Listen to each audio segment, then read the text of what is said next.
అందరికీ నమస్కారం. నా పేరు భార్గవ్. ఈరోజు కార్యక్రమంలో మనం ఒక 2 అంశాలని చర్చిద్దాం. ఒకటి ట్రంప్ తాజాగా తీసుకున్న నిర్ణయం.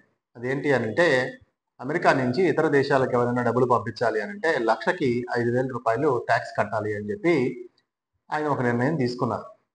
సో, ఎందుకు ఈ నిర్ణయం తీసుకున్నారు?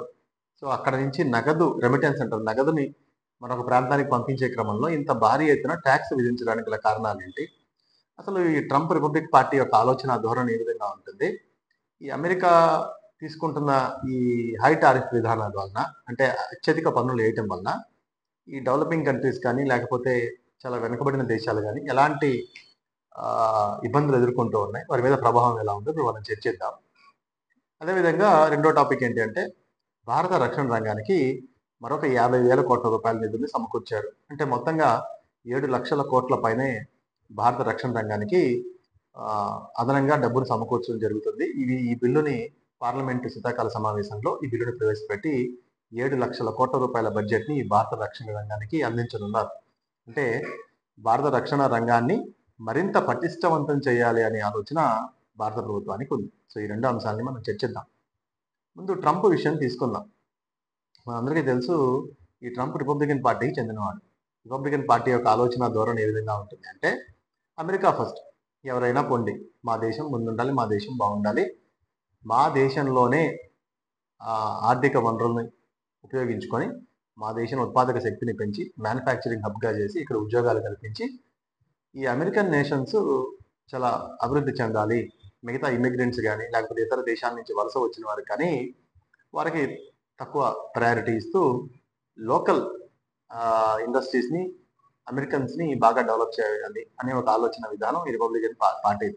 సో, నేషనల్ పేట్రియాటిజం అంటారు. అంటే అమెరికన్ పేట్రియాటిజం లేదా నేషన్స్‌కి విలువ ఇవ్వటం. ఇవన్నీ కూడా ఈ ట్రంప్ రిపబ్లికన్ పార్టీకి సంబంధించి చేసేటువంటి అంశాలు. సో, దీంట్లో భాగంగా మేక్ అమెరికా గ్రేట్ అగైన్ అని ట్రంప్ ఎప్పుడూ కూడా ఎలక్షన్స్‌లో చెప్తూ ఉండేవాడు. అంటే నేను గనక వస్తే అమెరికాని చాలా గ్రేట్‌గా చేస్తాను. వలసవాదుల్ని అయితే ఇమ్మిగ్రెంట్స్ ఉన్నారో వారిని రాకుండా చేస్తాను. అదేవిధంగా ఇక్కడ ఇండస్ట్రీస్‌ని పెట్టి ఇక్కడ ఉద్యోగస్తులు అంటే అమెరికన్ నేషన్స్‌కి ఎవరైతే ఉన్నారో వారికి ఉద్యోగాలు కల్పించి వారి భవిష్యత్తుకి నేను భద్రత ఇస్తాను. సో, మన దేశం నుంచి డబ్బులు తీసుకొని ఇతర దేశాలు తరలిస్తున్న వారిని కట్టడి చేస్తాను. ఇవన్నీ కూడా ఆయన నినాదాల్లో ఒకటి. సో, దీంతో ఏంటి అనంటే ఎక్కడ బయటకి డబ్బు వెళ్ళే చోట్లల్లో ఆయన కట్టడి చేస్తూ ఉన్నాడు. ఇప్పుడు అమెరికా సాధారణంగా మనకి రిచెస్ట్ కంట్రీ కాబట్టి ఇతర దేశాలకి ఆర్థిక సహాయం అందిస్తూ ఉంటుంది. స్వచ్ఛంద సంస్థల ద్వారా ఈ చారిటీస్ కూడా చేస్తూ ఉంటుంది. అవన్నీ కూడా కట్ చేశాడు. అంటే అమెరికా నుంచి బయటికి చారిటీస్ రూపంలో డబ్బెళ్ళినా లేకపోతే వ్యాపారం ద్వారా కొన్ని ఇతర దేశాలు అమెరికాతో వ్యాపారం చేస్తూ సో, అక్కడ అంటే ఇప్పుడు భారతదేశం నుంచి ఎగుమతి చేస్తూ అమెరికాకి కొంత డబ్బులు ఆర్జిస్తున్నాం అనుకోండి. ఇప్పుడు వెంటనే ట్రంప్ ఏం చేశాడంటే దాని మీద హై టారిఫ్స్ వేయటం. వేసేసి ఈ ఈ పన్నుల మీద మనం ఎగుమతి చేసే వాటి మీద హై టారిఫ్స్ వేయటం. అదేవిధంగా అతను గనక ఇంపోర్ట్ చేసే ఏ దేశంతోనైనా ఇప్పుడు అతని దగ్గర మిగిలిపోయిన సరుకుల్ని భారత్ కానీ, చైనా కానీ పంపిస్తున్నప్పుడు పన్నులు లేకుండా ఉండడం ప్రెజర్ తేవడం. ఇది ఆయన చేస్తున్నటువంటి పని. సో, అందులో భాగంగా భారత్‌లో కూడా ఒక యాపిల్ యూనిట్‌ని స్టార్ట్ చేస్తా ఉంటే అది కూడా ఖచ్చితంగా అక్కడి నుంచి భారతదేశాన్ని నుంచి తరలించేసి అమెరికాలో పెట్టాలి అని చెప్పి తీవ్ర ఒత్తిడి చేస్తా ఉన్నాడు. అంటే అమెరికాలో మీరు అమెరికన్ కంపెనీస్ వెళ్ళి భారతదేశంలో పెట్టడం ఏంటి? మీరు అమెరికాలోనే పెట్టండి. అమెరికాలోనే పెడితే ఇక్కడ వాళ్ళకి ఉద్యోగాలు వస్తాయి. మీరు ఎక్కడో భారత్‌లో పెట్టి అక్కడ చీప్‌గా లేబర్ దొరుకుతుంది కదా అని చెప్పి మీ వ్యాపార దృక్పథంతో చూస్తున్నారు. అది కరెక్ట్ కాదు. మీరు అమెరికాలో పెట్టాల్సిందే. ఏ కంపెనీలైనా అమెరికాలో పెట్టి అమెరికాలో ఉద్యోగాలు ఇచ్చి కావాలంటే పన్నులు లేకుండా ఇంపోర్ట్ చేసే బార్గెయిన్ చేయండి. ఇప్పుడు చూడండి అదే చెప్తున్నాడు. మన ఇండియాతో ఏం చేస్తా ఉన్నాడంటే మా దేశం నుంచి వస్తువులు ఏవైనా దిగుమతి అవుతుంటే మీరు పన్ను వేయకూడదు. So, zero tax. అలాగైతేనే మీతో మేము ట్రేడ్ వ్యాపారం చేస్తాం అంటున్నాడు. కానీ మనం మాత్రం ఏదైనా ఎగుమతి చేస్తుంటే మాత్రం హై టారిఫ్ వేస్తా ఉన్నాడు. సో, అందుకనే ఇవన్నీ కూడా చాలా విపరీత ధోరణితో ఉన్నాయి. ఎందుకంటే అమెరికాలో అన్నీ పండవు కదా! ఇతర దేశాల మీద ఆధారపడాలి. మన సర్వీస్ సెక్టర్ భారతదేశంలో సర్వీస్ సెక్టర్ చీప్‌గా ఉంటుంది. ఐటీ గాని, అదేవిధంగా హెల్త్ కేర్ ఇండస్ట్రీ గాని, హాస్పిటాలిటీ, టూరిజం గాని ఇవన్నీ సర్వీస్ సెక్టర్‌లోకొస్తాయి. ఇవన్నీ చీప్‌గా ఉంటాయి. సో, దీన్ని మనం అమెరికాకి మనం తక్కువ రేట్‌కే ఇస్తూ ఉన్నాం. కానీ ఇవన్నీ కట్ చేయటం వల్ల ఏంటి? లోకల్‌గా అంత టాలెంటెడ్ స్కిల్ పీపుల్ అమెరికాలో ఉండరు. అంత చీప్‌గా రావడానికి అక్కడ వాళ్ళు ఇంట్రెస్ట్ చూపించకపోవచ్చు. దాంతో ఏమవుతుంది? లేబర్ స్కార్సిటీ ఏర్పడుతుంది. లేబర్ కొరత ఎప్పుడైతే ఏర్పడితే అక్కడ ఏంటి ప్రొడక్షన్ ఆగిపోతుంది. ఆ ప్రొడక్షన్ ఆగిపోతే వస్తువుకి డిమాండ్ పెరిగింది. డిమాండ్ పెరిగితే దాన్ని కన్జ్యూమ్ చేసే కెపాసిటీ అమెరికన్స్‌కి తగ్గుతుంది. సో, ఇట్లాగా అమెరికాకు కూడా నష్టమే ఇతను తీసుకున్న నిర్ణయాల వల్ల. ఎందుకంటే నిజమైన పాలకుడు ఎలా ఉండాలి అనంటే, మనకెక్కడ తక్కువగా వస్తున్న సర్వీసెస్‌ని ముందు వినియోగించుకొని, సో, లోకల్‌గా ఉన్నటువంటి కంపెనీస్‌ని స్టార్ట్ చేసి, ఆ దేశ ఆర్థిక వ్యవస్థని బలం చేయాలి. అంటే ఇతర దేశాలతో వాణిజ్యం చేస్తూ, తక్కువగా దొరికే చోట తీసుకోవటం. అదేవిధంగా తనకి లోకల్ టాలెంట్‌ని ఇంప్రూవ్ చేయడం, లోకల్ మ్యానుఫ్యాక్చరింగ్‌ని క్రియేట్ చేయటం. సో, మిగిలిన సరుకుని ఇతర దేశాలకు పంపించడం. ఇది బ్యాలెన్స్‌గా ఉండాలి. అట్లా కాకుండా ట్రంప్ ఏం చేస్తాను అంటే ఇతర దేశాలతో కట్ చేసేయడం. కట్ చేసేసి అమెరికాని డెవలప్ చేస్తామని చెప్పడం. ఇప్పటికిప్పుడు ఎలా డెవలప్ చేస్తాడు? చేయడు కదా! చేయలేనప్పుడు చీప్‌గా లేబర్ దొరికినప్పుడు, ఆ వస్తువు అమెరికాలో తయారవుతుంది. భారతదేశంలో యాపిల్ ఫోన్ తయారాలంటే ఇక్కడ లేబర్ గాని, రిసోర్స్ కానీ తక్కువ ఉన్నప్పుడు, తక్కువ ధరకు అతను యాపిల్ ఫోన్ తీసుకురాగలడు. కానీ అదే ఫోన్ అమెరికాలో చేయాలంటే లేబర్ ఎక్కువ.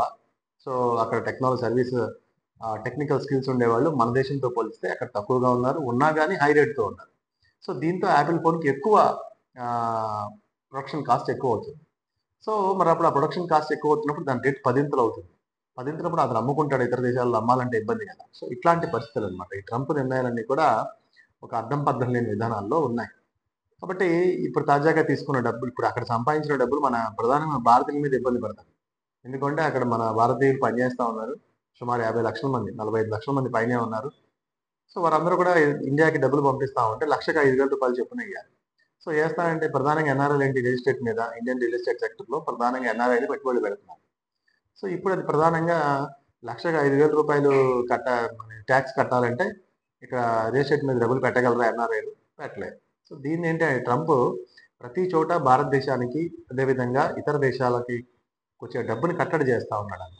కట్టడి చేసి తన దేశం మీద అభివృద్ధి చెందుతాం అనుకుంటున్నాడు. కానీ చైనా, భారత్ ఇవన్నీ ఏం చేస్తా ఉన్నాయి? నీకు మేము ఎందుకు ఎక్స్‌పోర్ట్ చేయాలని చెప్పి యూరోప్ కంట్రీస్‌ని ఆల్టర్‌నేటివ్‌గా ఎతుక్కుంటోంది. సో, ఇప్పుడు ఎక్స్‌పోర్ట్స్ తగ్గిపోతే అక్కడ వస్తువుల రేట్లు పెరిగిపోతున్నాయి. అక్కడ వస్తువుల రేట్లు పెరిగిపోతే అక్కడందరూ రోడ్ల మీదకొచ్చేసి గొడవ చేస్తా ఉన్నారు. సో, ఇవన్నీ మనం చూస్తూ ఉన్నాం. సో, ఈ అమెరికన్ పాలిసీస్, ట్రంప్ పాలిసీస్ ఇంత ఘోరంగా ఉన్నాయి. ఇకపోతే భారత రక్షణ వ్యవస్థకు సంబంధించి సుమారు రూ. 7,00,000 కోట్ల బడ్జెట్‌ను ప్రవేశపెడుతున్నారు. అందరికీ తెలుసు ఆపరేషన్ సింధూర్ పేరుతో పాకిస్తాన్‌లో ఉగ్ర శిబిరాల మీద దాడి చేశాం. సుమారు 11 ఉగ్ర శిబిరాలని నాశనం చేశాం.